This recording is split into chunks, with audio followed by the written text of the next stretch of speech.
So let's weigh in on some of the other big pop culture matchups. If you had to pick Marvel versus DC, who do you side So I with? haven't watched a Marvel film ever. I have never watched a DC film. Whoa, Yeah, news. I know. what's going on? Is it just not your bag? It's not your thing, or It's not, but I'm open to it. You know, it's not like I've just never been like, oh, I'm gonna put on this film. Like right? I'm more into like The Notebook. Yeah, no, I hear you. You know, let's put on some romance films. I'm not crazy on that because I think I'm in it. That's why I think I am like, I'm doing that stuff already. I want to see stuff that's real. So speaking of romance, okay, this is a provocative one. Bridgerton, Mandalorian. I think I can guess. Yes, Bridgerton. I mean, the music and the costumes is amazing. Harry Potter, Jurassic Park. Jurassic Park. Interesting. I've never watched Harry Potter. Millie, you need a break because you need to catch up because I know. I have so many friends that just look at me and they're like, how? I'm like, I don't know. What about The Office versus Friends? Friends. I've never watched The Office. I've watched every episode of The Friends.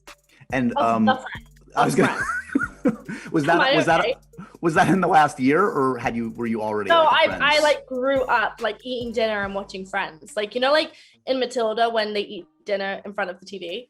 Mm-hmm. That was me and my family with Friends.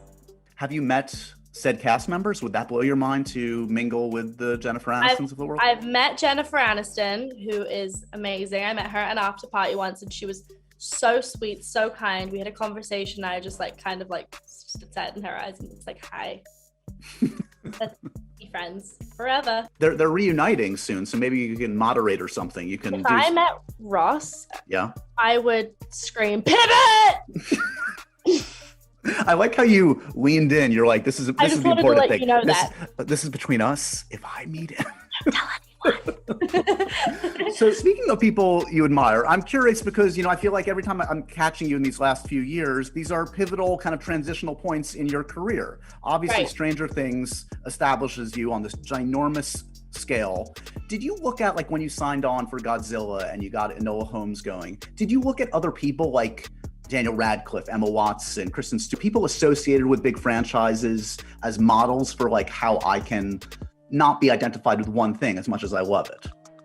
Right. Yeah. I mean, listen, I used to get nervous. Like I'm doing Stranger Things and I'm doing it for such a long time. I wanted to do stuff that, I haven't not done a franchise yet. I've never just played a character and then that's it. Like we don't revisit her again. So. Which is unusual. It's usually the reverse. It's usually the people looking for their franchise. You've got like three going. I know.